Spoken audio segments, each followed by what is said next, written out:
Sebuah kesan di perjalanan begitu banyak. Dari ujung Sumbawa sampai di akhir Sumbawa. 2 malam 3 hari aku melintasinya. Bermacam kendaraan yang membawaku sampai ke akhir Sumbawa. Dan akhirnya aku tiba di titik tengah Indonesia.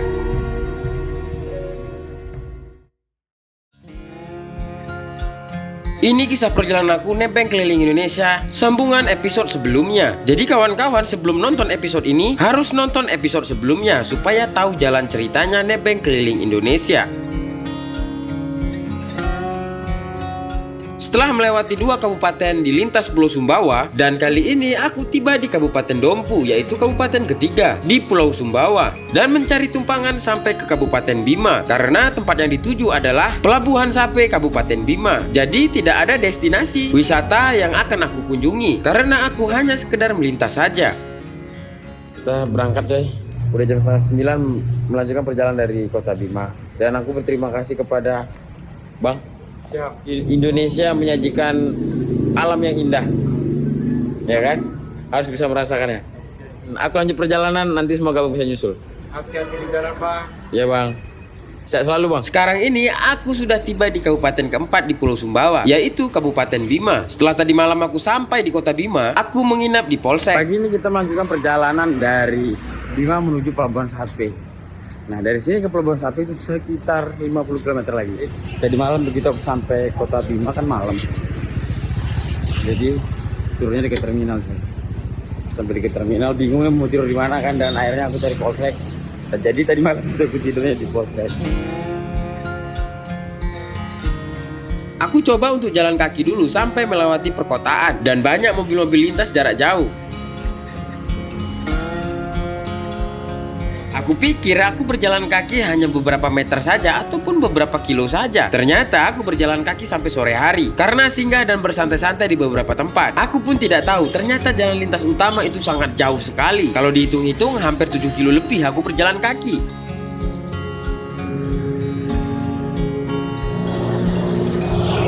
Berjalan kaki. Akhirnya ada yang menghampiri aku dan mengantarkan aku sampai ke jalan lintas utama. Pick up gitu. Oh iya. Melewati Lipang doang tadi, jadi jalan aja lah dulu sampai santai. Iya, kalau jalan kan jauh Bang. Iya. Ya, Bang. Sampai jumpa lagi Bang. Ya, Bang, hati-hati di jalan. Udah antri sampai sini coy. Alhamdulillah. Sampai jalan lintas utama. Aku mulai mau cari tumpangan di daerah sini. Nah dari sini ya. Sini apa sana ya? Ya di sini. Aku dapat informasi dari warga, ternyata ini bukan jalan lintas utama. Dan aku pun beberapa kali ngangkat jempol dan selalu gagal. Jadi ini aku mau jalan kaki lagi dari situ, nggak jadi numpang situ. Nah, informasi dari ibu tadi, katanya ya, itu jalur kedua utama itu di sana, mobil truk, mobil apa semua. Nah, kalau dari sini itu mobil pick up semua coy. Jadi aku harus jalan kaki dulu coy. Untuk jalan kaki ini nggak tahu berapa kilo ya aku jalan kaki sampai lewat terminal. Nah, kesalahannya memang dari tadi itu aku selalu salah pilih jalur, makanya aku tuh kebanyakan jalan kaki hari ini. Ada sekitar 1 kilo lebih aku berjalan kaki, dan akhirnya aku pun mendapatkan tumpangan sepeda motor. Dapat tumpangan coy, sepeda motor sampai ke Sape. Bang, terima kasih banyak Bang. Hari sudah sore, yang tadinya aku ingin berjalan kaki terus. Padahal dari tempat aku berdiri tadi, masih sekitar 30 km lagi menuju Kecamatan Sape. Tetapi alhamdulillah ketemu dengan sepeda motor. Akhirnya aku bisa menumpang sampai ke Kecamatan Sape. Perjalanan yang sangat luar biasa ya kan?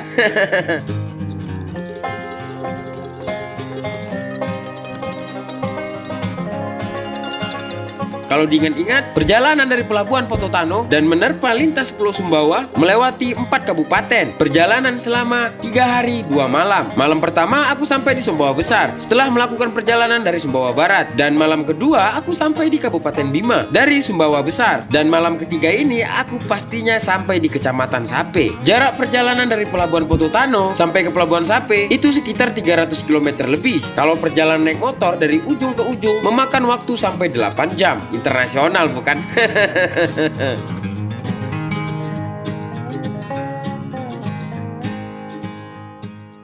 Akhirnya aku sampai di mana coba? sampai di Sape coy.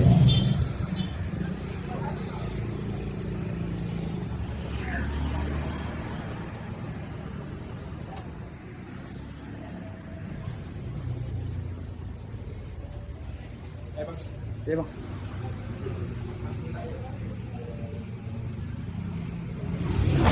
Bangnya ngajakin makan dulu baru pisah. Jadi makan dulu lah. Jadi sebentar lagi ke Sape sampai titik 0 itu sekitar 3 atau 4 kilo lagi.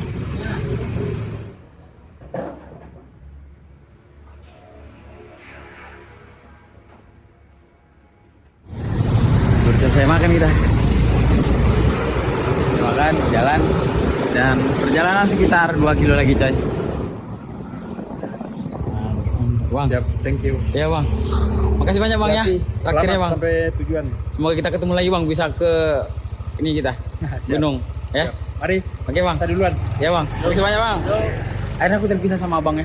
Wih. Aku terpisah. Sekarang ini aku udah sampai di base camp mungkin. Base camp ya mungkin aku nggak tahu, cuman aku udah di depannya. Assalamualaikum. Sehat tuh. Alhamdulillah bang, sehat bang. Tadi aku nebeng dari Akhirnya aku sampai di base camp teman dari Abang Esa yang kami bertemu secara random di Pelabuhan Pototano. Ini dia Bang Wardi, pemilik base camp. Sebenarnya kami sudah bertemu waktu di Alfamart Pelabuhan Pototano, tetapi di hari itu kami tidak berkenalan sama sekali. Setelah Bang Wardi pergi, aku pun menghampiri Bang Esa dan di hari itulah kami berkenalan dan ditawarilah aku menginap 1 malam di mes tempat kerjanya. Dan ketika aku melanjutkan perjalanan, Bang Esa rekomendasi aku untuk singgah di base campnya Bang Wardi, yaitu base camp anak-anak motor yang sedang touring. Bukan hanya sekedar touring, semua anak berpetualang bisa singgah di sini karena yang diutamakan adalah silaturahminya. Begitulah yang aku petik perkataan dari Bang Wardi, pemilik dari base camp. ketemu langsung aja Pande, mantap. Iya. Wong Madura kan? Iya. Ya kan ya wes, ya mun aku krungu kok. Oh ya enggak apa-apa. Iya. Mantep. Soalnya aku kayak bener iki Mas. Iya. Aku bingung Mas. Dan ini salah satunya Ijul. Beliaulah bersama Bang Wardi yang aku lihat di Alfamart tersebut, Bang Esa dan temannya satu lagi. Dan kami semua akhirnya ketemu di sini dan berkenalan di sini. Ini sangat beribu berterima kasih yang aku ucapkan untuk Bang Esa dan Bang Wardi. Di awal masuk Pulau Sumbawa ada Bang Esa yang aku kenal, dan di akhir Pulau Sumbawa ada Bang Wardi yang aku kenal. Internasional bukan? Akhirnya aku tiba di terakhir Indonesia Tengah, sudah di ujung Pulau Sumbawa. Kita tinggal nyebrang ke pulau berikutnya. Aku ingin beberapa hari di sini, mungkin melanjutkan perjalanan minggu depan, karena aku ingin merasakan titik-titik terakhir Indonesia Tengah coy. Inilah dia Kecamatan Sape.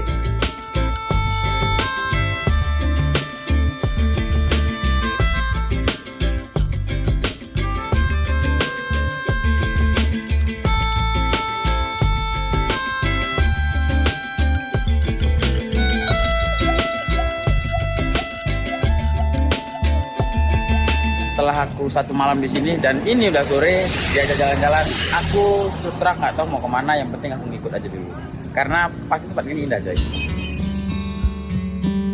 Sudah aku lalui 1 malam di Kecamatan Sape, dan sore ini kami menikmati suasana sore-sore di Kecamatan Sape.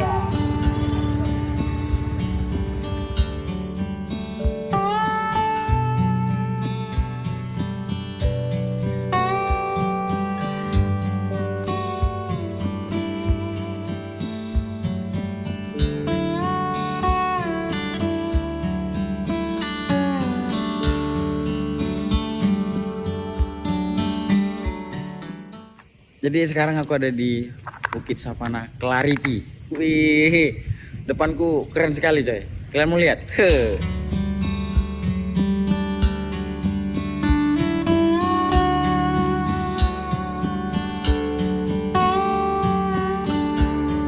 Ternyata Sapana Lariti tempat langganan anak-anak muda untuk bersantai-santai ketika sore hari. Tidak jauh dari Sapana ini ada sebuah pantai namanya Pantai Lariti. Tetapi kali ini aku tidak berkunjung ke sana karena aku dan teman-teman ingin menikmati suasana tenang di sore-sore di Sapana ini.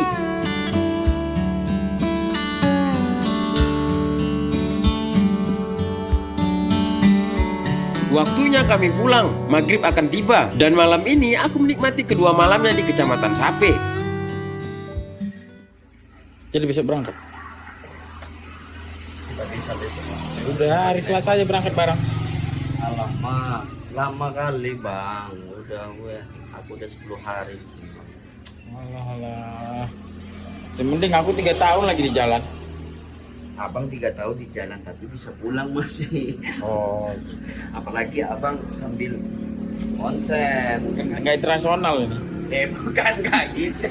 Alamak, kau baru 2 hari di sini. Ini yang kedua kalinya kami ke sini dan ini aku udah 2 malam di daerah ini di Kecamatan Sape dan ini kami lagi bersantai-santai di sore-sore. Itu si beliau di sana.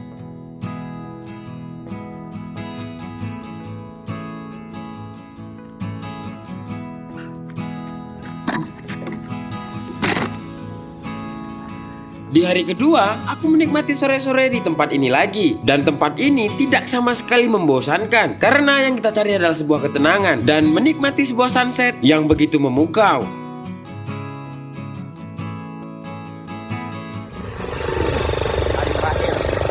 Hari terakhir itu ada kapal soalnya. Dan hari ini hari terakhir aku berjalan-jalan bersama Ijul. Karena besok dia akan melakukan perjalanan menuju ke Labuan Bajo, yaitu Pulau Flores. Sebenarnya aku tidak rela kalau dia besok berangkat. Karena kami satu tujuan, cuman berbeda hari saja. Justru itu makanya aku tahan-tahan supaya naik kapalnya bareng sampai ke Labuan Bajo. Ternyata yang kita duduk di atas itu di savana di atas, kalau turun kita ke bawah itu ternyata kayak gini coy. Ternyata di bawah itu pantai. Nah pantai dengan beberapa pulau yang kecil-kecil ya. Tapi kayaknya kita nggak bisa nyebrang ke sana karena katanya airnya nggak surut. Kalau airnya surut kita katanya bisa berenang sana kalau airnya surut. Oh jalan kaki ya, jalan kaki maksudnya. Akamsi dia, anak kampung sini. Iya. Nah itu pulau yang aku bilang. Karena kalau surut kita bisa nyebrang ke sana. Nah di sana juga ada pulau. Ya pulau yang kecil ini yang ini ya. Yang ini. Nah kalau sana itu udah pulau apa yang sana? Kurang tahu ya. Ya katanya Akamsi gimana sih? Katanya Akamsi gimana ini? Nggak jelas. 10 hari. Akamsi 10 hari. Jadi suasana pantainya seperti ini, coy. Ini suasana pantainya dan ini area parkir. Di sana kebetulan ada lagi turnamen voli ya. Ada turnamen voli dan anak-anak yang mandi. Yes. Dan air lautnya bersih ya. Wah, lumayan sangat luar biasa.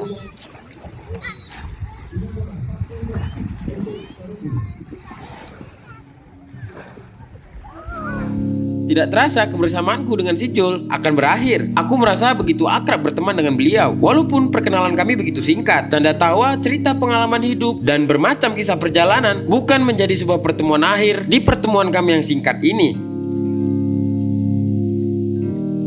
Kami seorang orang petualang yang selalu bergesekan di perjalanan. Mencari yang teman akrab itu sangat sulit. Jadi kalau sekali ketemu teman akrab, rasanya sulit untuk berpisah. Begitulah kami menikmati sebuah perjalanan keliling Indonesia. Cuma bedanya aku dan Jul, si Jul naik motor dan aku nebeng-nebeng. Jadi ini mau diapain? Mau copot mesinnya? Jadi Cas kaki bang. oh cas kaki. Lah sampean kapan dicas? Kalau sampean kapan dicas? Jangan lagi itu bang. Iyo masa akinya cas kok iki. Aki tahunan perlu juga lu dicas. Kontrol dulu. Ya. Pagi ini tepatnya tanggal 23 hari Jumat. Antar beliau katanya mau geser ke Labuan Bajo. Ya sini nggak usah berangkat. Ngapain berangkat? 2 hari 2 malam perkenalan kami begitu singkat. Canda tawa kami begitu lepas. Itulah yang membuat aku akrab dengan beliau. 2 hari 2 malam hanya kami berdua. Status sebagai anak singgah di sini tidak menutup kemungkinan rasa kehilangan itu pasti ada. Begitulah sifat manusia kalau sudah terasa. Ya jangan nangis. Lu kok merah matamu berkaca-kaca gitu. Udah. Jalan. Udah nggak ada. Sehat. Banyak minum air putih. Bos ya. Ya, kuncinya jangan telat makan nanti mati. Iya kan? Dah, Perkenalan kami begitu singkat, tetapi cerita kami begitu padat. Canda tawa kami begitu erat. Begitulah cara kami untuk menikmati sebuah perpisahan-perpisahan yang begitu singkat. Hati-hati di jalan, semoga kita akan bertemu di seberang sana, ataupun di tempat lain, ataupun entah di mana-mana nantinya. Dariku salam hormat dan aku doakan sehat selalu. Pastinya doa yang terbaik adalah selamat sampai pulang ke rumah, karena itu yang lebih penting. Lah jadi berangkat hari ini? Jadi berangkat. Mau geser lagi? Iya. Geser kanan dulu. Geser kanan dulu. Wah, ini dia. Pergi adalah caraku menciptakan sebuah rindu. Iya, mantep. Ini paling belakang nih biasanya. Oh, paling depan. Yang baca yang temannya lah malah.